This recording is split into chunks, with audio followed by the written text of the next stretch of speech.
What's going on, guys? My name is Dan and this is my video response to Greg over at Ballistic BBQ's burger contest. What I'll be fixing today is a unique burger I created about a month ago called the Wild Crown. I hope you all enjoy this and stay tuned for the first step. Alright, so the first step in what we're going to be making is the glaze. And right now I'm about to add 3/4 of a cup of Crown Royal whiskey.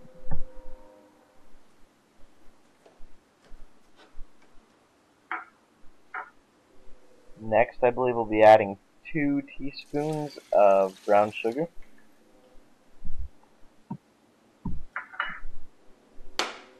Next is a 1/4 cup of honey. And then 1 teaspoon agave nectar. I feel like they blend really well together and make a good taste.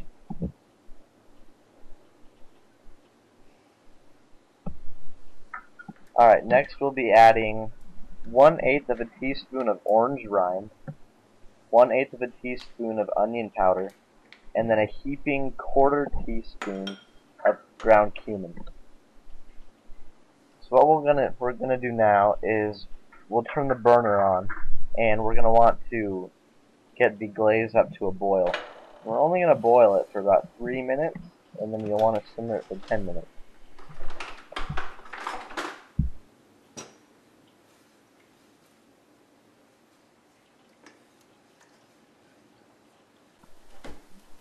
Alright, so the glaze is about up to a boil, and really the only reason as to why we are getting it up to a boil and letting it simmer at a high heat is just so we can kind of melt the sugars down and get the flavors to blend together. So, next we'll be preparing the burgers, and I'll show you how that works. Alright, so it's time to make the patties.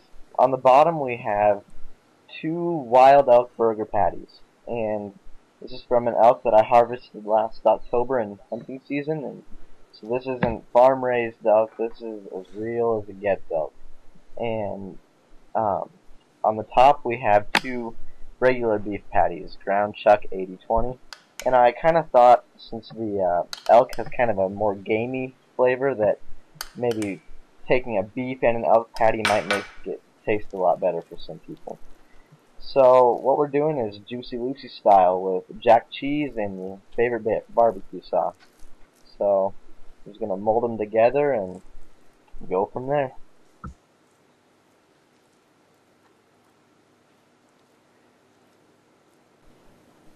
Okay, so I finished forming the burgers, forming the patties to make them look proper.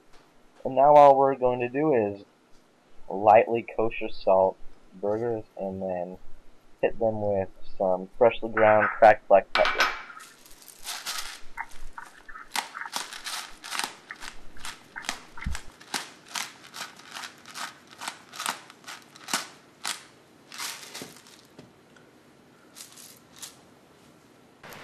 Okay, so before we actually cook the burgers, what we're going to do is fire roast the bell pepper. And all this really means is you put it on top of the coals for a couple minutes each side until it turns dark black, I guess you could say, on each side. And then once it gets black on all sides, you peel the skin off.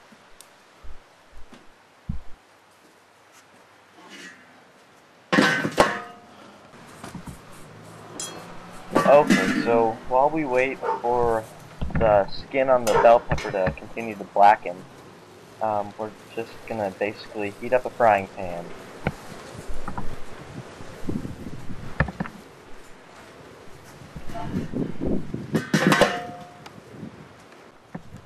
Okay, so remember that sweet orange whiskey glaze we made earlier? Well, that's what we'll be frying the stuffed patties in. So it's really nice because the flavors of the glaze just kind of cook into the patty and just make it delicious. Okay, so it's time to put the patties in the glaze. Like I said, tastes great, trust me. But in the meantime, we'll be taking the bell pepper out and putting it in a bowl, and then we'll also put saran wrap over the bowl and kind of condensate the skin, and it'll peel a lot easier.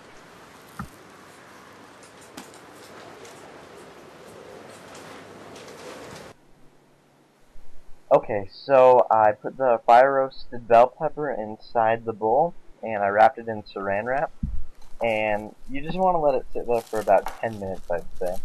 And I don't know why, but it makes it 10 times easier to peel and clean. I think it's because the water inside condenses, and I don't know, I was never good at science, so.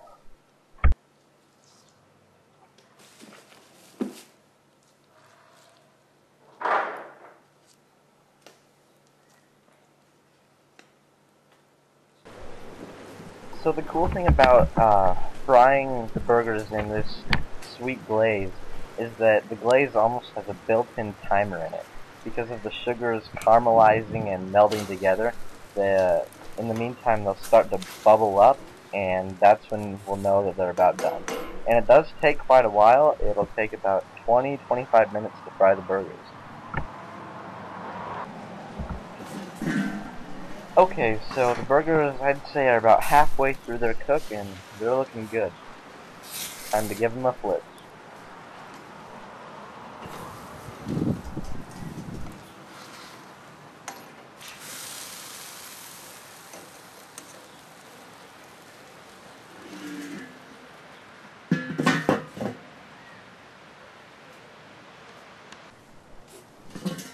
Okay, so as you can see, it's bubbling, and the sugars have caramelized. So give it a couple more minutes, and the cook will be done. Okay, so as you can see, the kind of glaze is getting really thick and bubbly and kind of turning a brownish caramel color, and that only means one thing, and that's to start the last minute basting. So what we're going to do now is we're going to throw them on top of the hot coals and sear them on each side for about 1 minute or two. The burgers, they're pretty much done.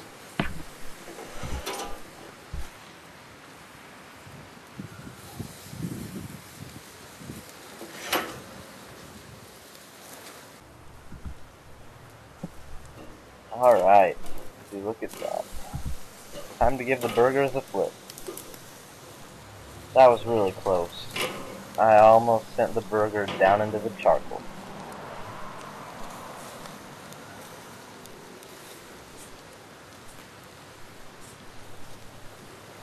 It smelled really good.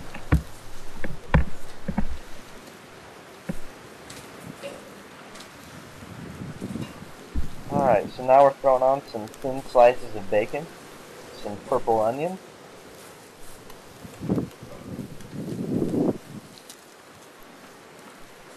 not to get cute or anything, but I think the purple and the red bell pepper go good together.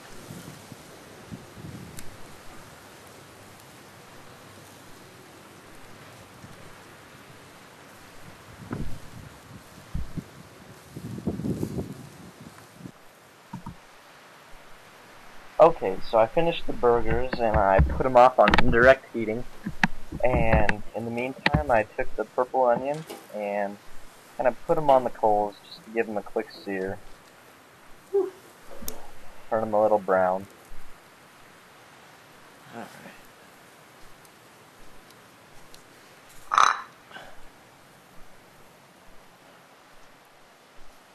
And here I have some buns that I just buttered them and then put some garlic spread on them. Makes my buns good.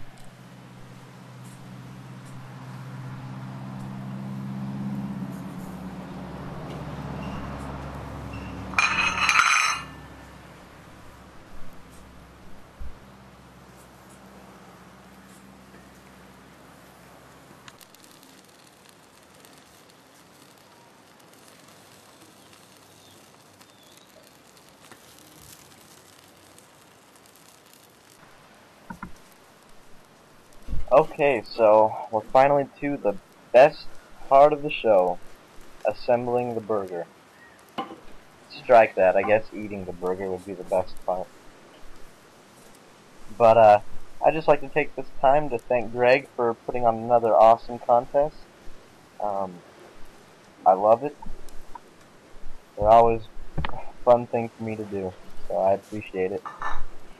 And also thanks to everyone who donated prizes. I mean, it's just a big contribution, and it's awesome. And I'm only 18, but I like to see everybody grilling. Pretty cool. So what I did was I put bacon, uh, grilled onion, the fire roasted bell pepper on top, one more onion, signature, you know. Now we're gonna put a nice slice of provolone from the deli right on top. Now I'll assemble the other one.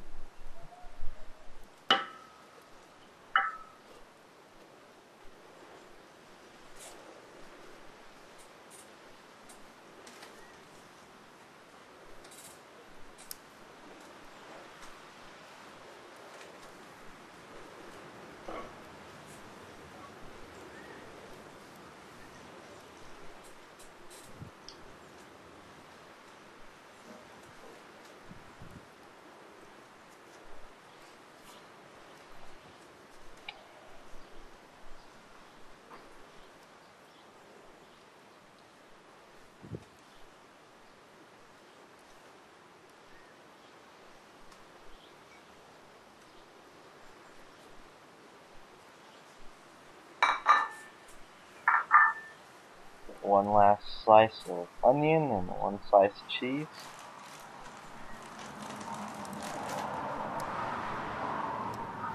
I also have one more little trick.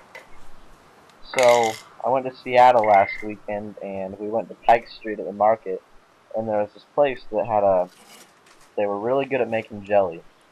And I don't know if you caught that, but that's Ghost Chili Quadruple Hot Jelly. And they make the best tasting jelly I've ever had. And it's pretty spicy stuff, but that amount is perfect. It adds a little sweet heat, and it's awesome.